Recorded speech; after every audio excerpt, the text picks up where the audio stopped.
We move into the second sessions. We have very important session, roundtable also discussion. Professor Matthias Beller, who's from LACAT, he has received his PhD from the Institute for Organic Chemistry at George August Universität, Göttingen. He is currently the Vice President of the Gottfried Wilhelm Leibniz Scientific Association, Leibniz Association, a member of the academic Der Wissenschaften in Hamburg Academy of Science, and the director of Leibniz Institute for Catalyst, visiting professor at the University of Surrey in Italy. He is also a member of the editorial advisory board, Journal of Organotalic Chemistry. He is a member of the Gemfert for Technical Science of the Union of the German Science Academies, member of the Scientific Advisory Board of the DWI Leibniz Institute for Interactive Materials. He's one of the scientists and he's a close friend to ICESCO. Professor Matthias, the floor is yours. Thank you.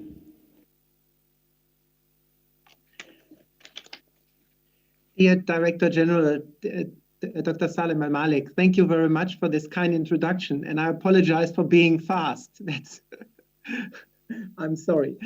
First of all, dear guests of honors, dear excellencies, dear colleagues, friends, and of course also students, welcome to this event. I think it's a very important conference, it's a very important occasion, and we should talk more about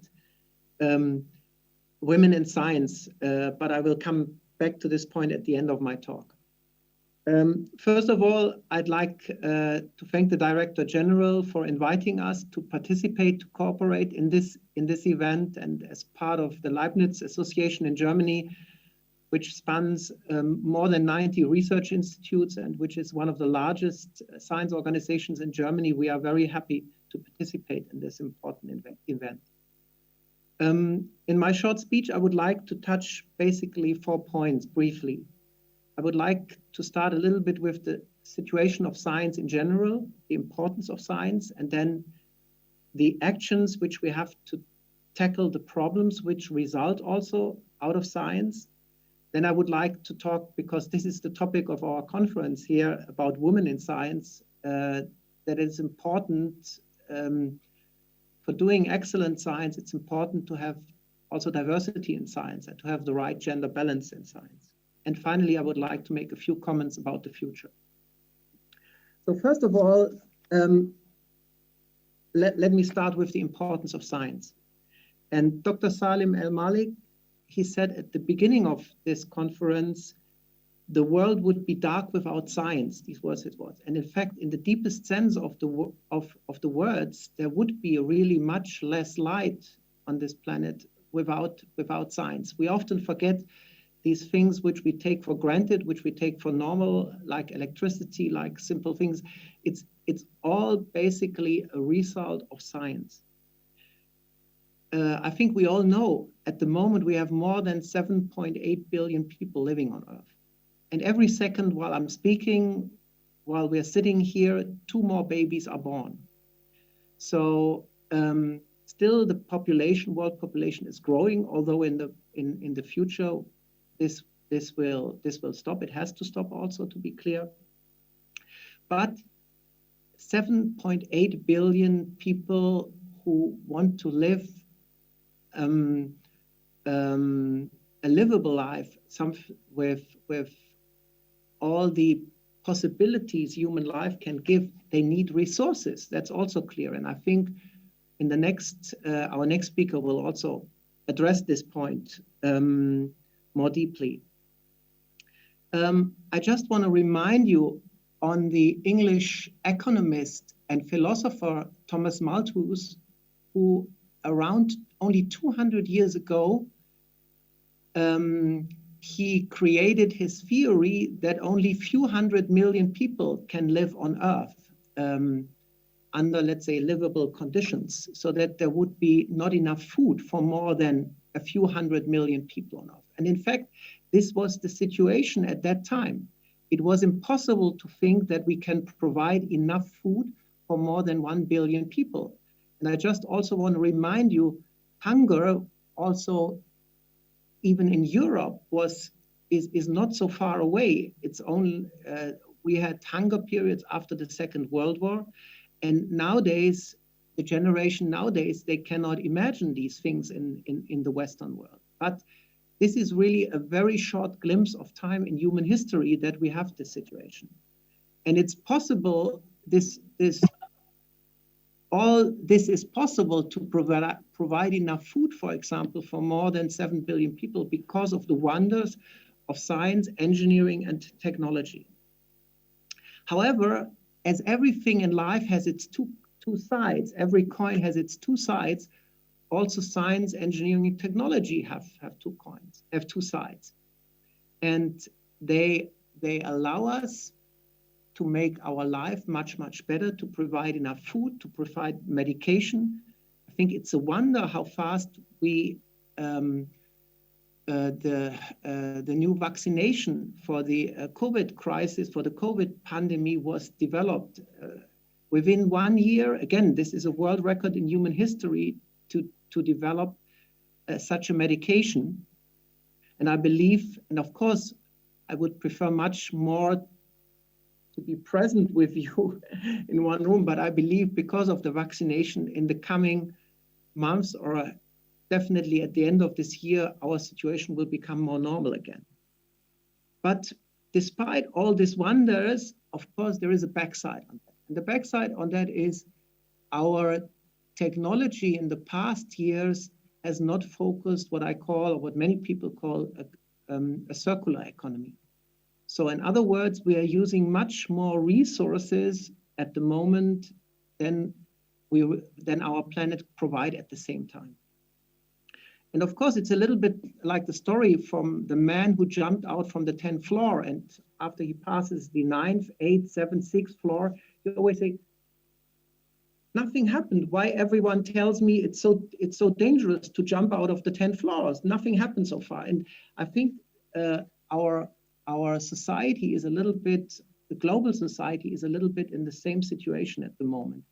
And quoting Albert Einstein, who had said, we cannot use the same technologies to solve the problems which create the technologies which created the problem. So we have to look for new technologies. And this basically, again, now means we have to come up with better science. We have to provide deeper insight into science. We need more people looking into science. And as has been also mentioned just here before, we simply cannot forget half of the population of this planet. And it's extremely important that more and more women also work in science and go into science. So in order to come to a circular economy, of course, we need to adjust our lifestyle. That's clear. But we need better technologies. We need better basic and applied science. And science in general needs very creative individuals, but it also needs today teamwork and diversity, because teamwork and creativity comes also with diversity. And although this seems clear, and it's not an easy task, but it's a worthwhile task. So how to bring more women into science? There is not one simple solution, and one can talk, I would say, for hours or discuss about hours about this issue. But what is clear for me, just let me mention a few points. On the first hand, we need education. Education is the basis for science. Education does not start in schools. It starts with the families. Education, so it starts with the mother and with the father. And in this sense also, there is in our society not one direction jobs for women and one direction job for men. Every girl and boy can basically work in every area. So we have to support I would say, education, not only in schools, but also in families. Apart other measures which we need to take probably. So we need role models. And if I look at the list of speakers here and the women present, I think these are perfect role models for the young generation. And every student girl listening to this should be aware she can become something similar. It's important to follow these role models because you can achieve similar things. And that's, I think, is in that sense, role modeling is a very important inspiration for the younger generation. So at the end, let me say something about the future. As we all know, nice words and speeches will not really change the situation. We need actions.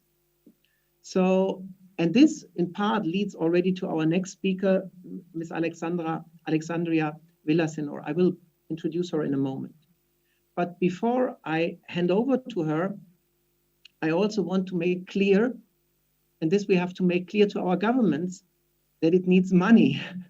And they don't like this probably to hear. But I would like to finish or close with a statement, slightly modified statement from the former US President John F. Kennedy.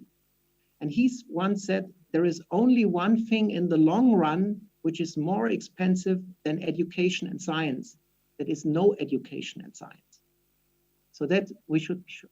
So thank you very much. I'm looking forward to all the coming talks. I'll be happy if you have any questions, so please ask them in the chat. I will be happy to answer them. And now I would like to briefly introduce our next speaker. So Ms. Alexandra Villa, she is an American climate activist and a follower of the Fridays for Future movement. So she is a co-founder of the US Youth Climate Strike and founder of Earth Uprising. So in May 2019, she was the recipient of the Disruptor Award from Tribeca Disruptive Innovation, and she was awarded the Youth Climate Leadership Prize by the Earth Day Network. Thank you. So more recently, she was named by the 17 magazine as one of their 2020 Voices of the Year. So Alexandria, we look very much forward to your talk. Thank you very much for accepting this invitation, and we look forward. Hi, yes, thank you all so much for having me here today. It's great to hear from all of you. And good evening to you from all the way here in Northern California. It's an honor to be speaking to you on this International Day of Women and Girls in Science. So I'm Alexandra Villa, and I'm a 15-year-old climate activist and one of the founders of the Fridays for Future movement here in the United States. I'm also the founder of the youth-led climate organization Earth Uprising International, where we educate young people on the climate crisis and how to take action for their futures. So I'm also a child petitioner for the Children's vs. Climate Crisis, alongside Katarina, who is also here with us today, where we are taking our fight for a livable future to the United Nations Committee on the Rights of the Child, by stating that high-polluting nations are violating our rights as children and demanding that they take the climate crisis seriously and reduce their greenhouse gas emissions to be in line with the science of climate change. So on this program today, we are hearing all of the different and important reasons why women need greater support, larger representation, and increased access to scientific education. And to all of this great information, I want to add what I believe to be the most important reason why we need more women doing science. And that is to save humanity. We need urgent and immediate action on the climate crisis, and women are the key to climate action. Research shows us that when women are educated, greenhouse gas emissions go down. And when women are the scientists of the world, they create and advocate for renewable energy, sustainable farming, and climate-friendly public policy. Due to their experiences and positions in society, women also center environmental justice and equity, ensuring that we achieve a just transition and leave no one behind. Women in science are also the educators for young girls in science, raising up the next generation of women scientists and ensuring the transfer of knowledge from one generation to the next. As a youth climate activist, I'm often asked about why our movement is almost entirely led by young women. And what I tell people is that women have a unique relationship with the natural world. There are many parallels between the oppression of women and the oppression of our planet. We even use gendered language when we describe our planet by calling it Mother Earth. Women are linked to the environment because of our traditional social roles as nurturers and caregivers. And it is women who must make the call to protect our planet and preserve it for future generations. So I thank you all so much for being here and talking about women scientists and why women are the leaders of the future. And I want to end by inviting all of you to join the movement of youth climate activists around the world, because we need everybody fighting for our planet and supporting young women in saving our planet. Thank you. Thank you very much, Alexandra, for this talk and these important words. I think we all realize that climate change is one of the most important, probably the most important problem which we will face in the next years. And as mentioned earlier on, we need really, I think, we need a circular economy which provides sustainability and it should not be of the cost of coming generations. Absolutely right. So if there's any questions to Alexandra, I'm sure you will be happy to answer them also in the chat or discuss them. So please use the chat. We're a little bit ahead of time, behind time, but I believe this is no problem. I was asked by the organizers also to mention for those who are in the hall that there are refreshments aside and you should help yourself. There will be no separate invitation for that. So please take care and use this. And we would like to come now to the next talk by Professor Yiliyana Frook. So I hope I pronounced it correctly, Liliana. This is difficult for a German voice. So she is professor of bio-nano engineering, and her research focused on biocompatible hybrid materials for the use in catalysis and nanomedicine, specifically also for hard to treat cancer applications. So that's of course a very important point too. She studied chemistry at the University of Zagreb and obtained her PhD at the University of Strathclyde in Glasgow in 2004. After that, she worked for some time in Germany, in Dortmund, which the place I know quite well. And then she joined the Karlsruhe Institute of Technology. And from there on, she moved to her present position.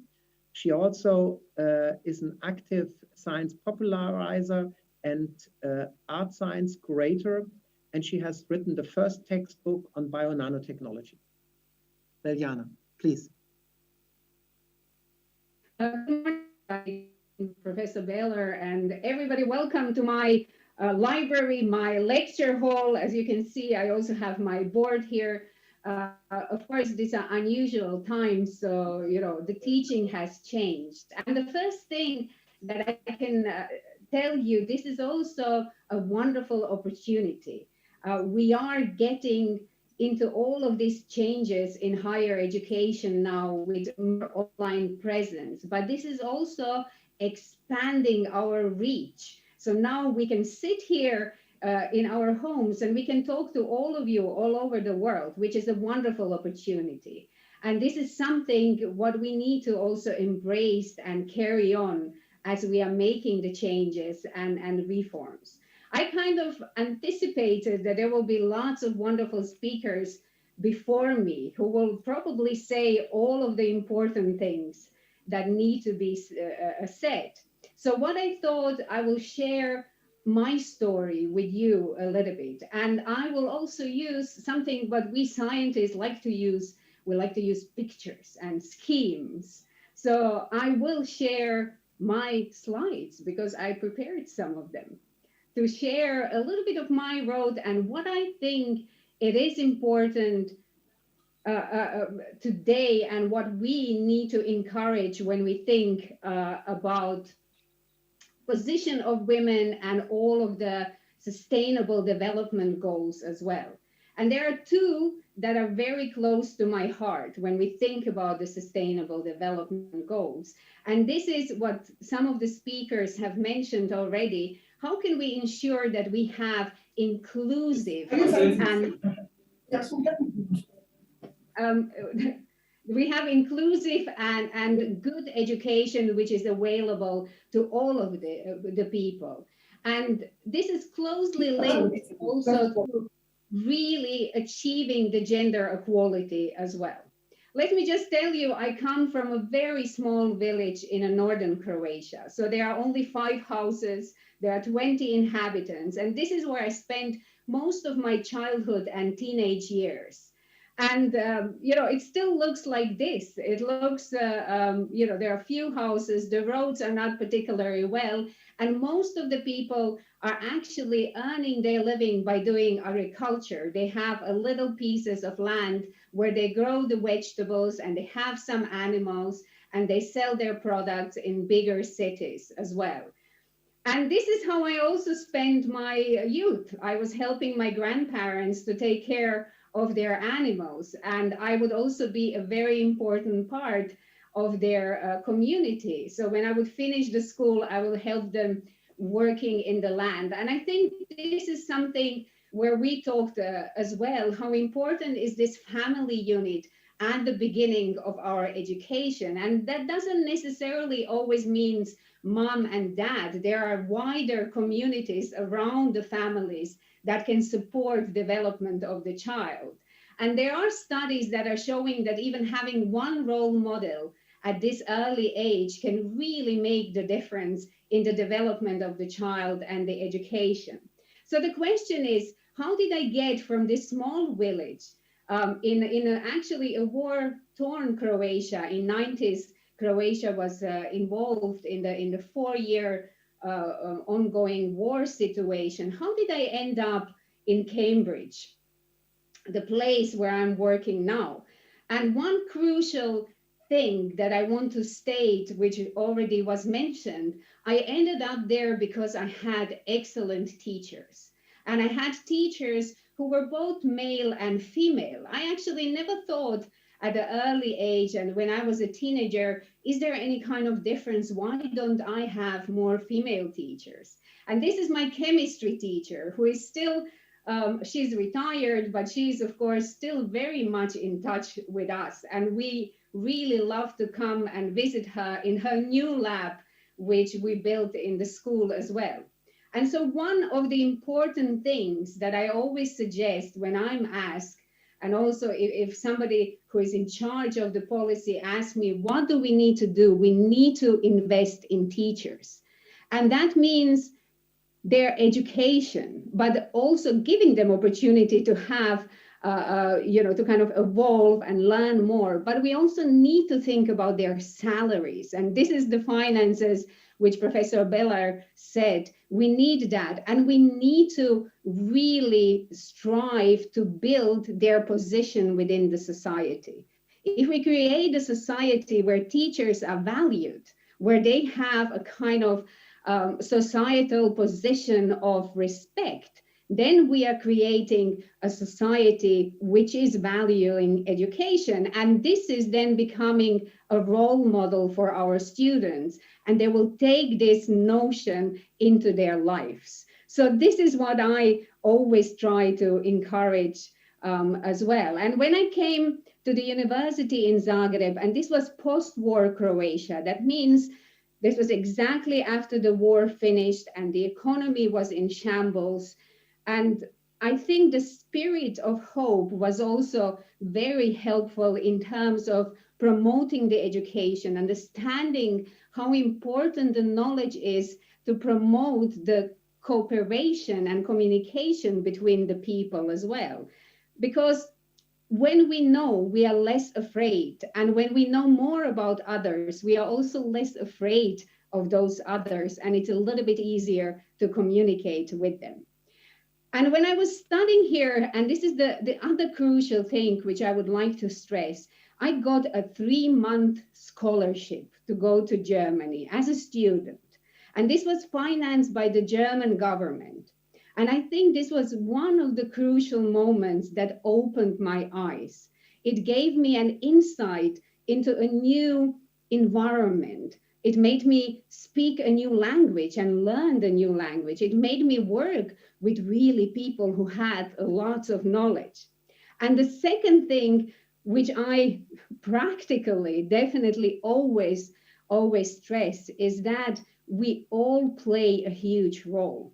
And we need to have joint initiatives. And those initiatives, again, need to promote young people going to places, giving them little scholarships. That doesn't mean necessarily huge amounts of money, but sometimes even giving the opportunity to somebody to spend 1 month in another country, in another institution, can mean a whole lot of success and new ideas that are coming.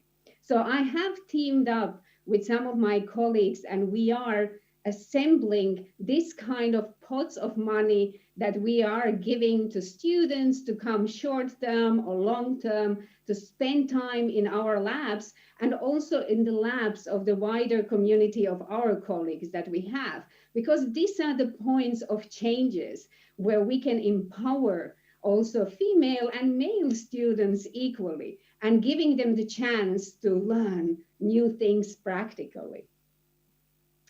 And so another thing that really was a major changing moment for me was when I came to Glasgow, to Scotland for my PhD. And the change was because this was the first time I realized that there are so few women in higher education. I haven't noticed this in Croatia. And when I was in Glasgow, in the whole department of chemistry, there was one female professor only. And suddenly I realized there is a little disbalance here, because when I was studying in Croatia, more than 50% of my professors were female. So I never even asked myself, why am I doing chemistry? Why am I in some kind of field where there are lots of male professors, and why there aren't so many women? And I think this was a change within me, that I realized there is a larger issue which I haven't noticed. And I've asked myself, how did it come to that? Because we as a scientist, when we realize that there is an issue, we try to analyze and find the roots of a challenge so that maybe we can address it. And I was wondering why there is not, in the higher education, a greater imbalance in Croatia, in the small country in Europe. And one of the crucial aspects is a free education for all. So education from early age is free, which means it's available to everybody. So you can choose to go to the university and not pay high fees, which means that the world is open to everybody to engage in education. And there is another aspect, and this is something that happens throughout the history over many years. And Professor Baylor said the changes will not come by making one initiative happen. They happen over the years incrementally.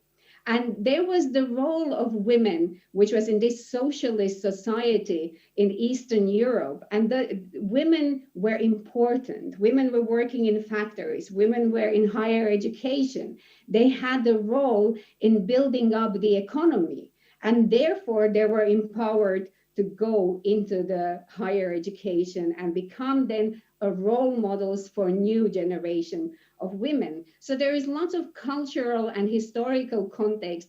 And as you would be aware, when we talk about history, the changes are happening over years. So we had all of these empowered female role models, which is very important, which we take then with us when we go out into the world. And I hope I took a little bit of this with me, because I also realized whenever I would be working, and this was just at the start of my career, I got lots of inquiries from female students to come and work with me. And I was wondering, why is that? And then again, I looked around and I realized there are not so many women. And sometimes they feel a little bit more at ease to approach a female professor or a female group leader, because they believe maybe we have some kind of different attitude to handling and understanding them. And so I think it's very important that we have short-term initiatives, but we also have long kind of initiatives and kind of persisting changes that we are introducing into the society. And not only setting the quotas, but really making the changes from early on. And what we also have said many times already, and this is one of my recurring points, is that the power is in diversity. And this, might seem very poetic, might seem very theoretical, but diversity means not only diversity of genders, it's a diversity and inclusivity of ideas, of characters, of emotions. We need to kind of try to understand our biases and understand that diversity is in all levels very, very important. And this is the picture from my lab where I show you the diversity of the nanotechnology as well.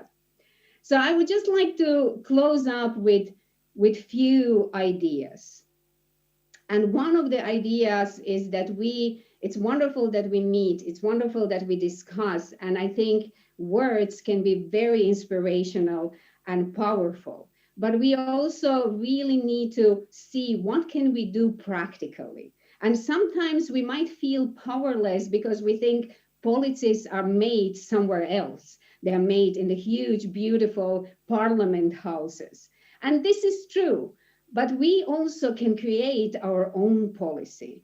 We can have a look, what can we do in our environment? What can we do, maybe a little thing, to change certain perspective, to bring upon a new idea, to set a good example. And all of these processes and policies, particularly when we think about education, are expensive. They take time. But, just to echo what Kennedy said, there is no more sustainable way of development than really if you are capable of accumulating a national reserve of knowledge. And then you can really grow into the more sustainable ways, and then the gender balance and the gender gaps will be overcome in the more sustainable way as well. So I would just finish with this. Let's all focus on kind of engaging and talking with the policymakers, but also looking and asking ourselves, what can I do? What can I do right now to address a little problem that is happening around me? And who can help me in resolving those challenges? So thank you very much for bearing me with my PowerPoint talk. Thank you very much, dear Yiliyana. I think you shared excellent points with us, and you addressed also very precisely some of the needs. And also thank you very much for the suggestions, which I fully support. I think you really made the point. Thank you very much. Thank you. I saw already there are some questions to you in the questions and answer section, so if you might have a look. And before we actually close this session, we have a video message from Professor Frances Arnold. As already mentioned by Dr. Salim Al-Malik, she is the winner of the 2018 Nobel Prize in Chemistry. And of course, she also got numerous others honors. I just want to mention the Millennium Technology Prize. She is a pioneer in the field of protein and chemical engineering and modifying basically biocatalysts.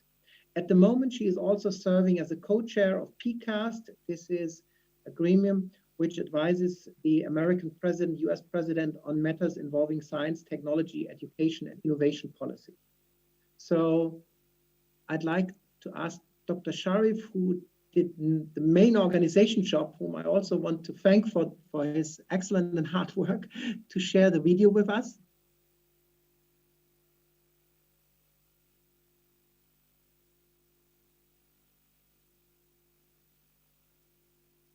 Greetings to you. I'm Frances Arnold, the Linus Pauling Professor at the California Institute of Technology and recipient of the 2018 Nobel Prize in Chemistry. I use the most powerful design processes of the biological world to build new chemistry for a sustainable and equitable society. I'm an engineer whose inspiration comes from the greatest engineer and the greatest chemist of all time, and that's the biological world. Using evolution, the biological world has discovered solutions to a stunning array of problems, difficult problems, including how to derive materials and energy from the environment and convert them to a vast collection of brilliant, self-repairing, adaptive materials, molecular machines, control systems, and chemical factories with great efficiency and often minimal waste. And I feel that we should strive to match this elegance and efficiency in any of our human engineered systems. Indeed, I have a very good teacher. I want to congratulate all of you on this International Day of Women and Girls in Science, using this opportunity to encourage you in your science efforts. Yes, it's hard work to do science. It's hard work to do well in these fields, but it's so worth it. With science, you can make advances that will benefit people worldwide and that will also help to protect our beautiful and fragile planet. I hope that you will use your creativity and hard work towards this end. And I hope that you too can draw inspiration from your best teachers. Thank you. Okay, so we thank Frances Arnold for her speech. And with this, I would like to close this section and hand over to the Director in General.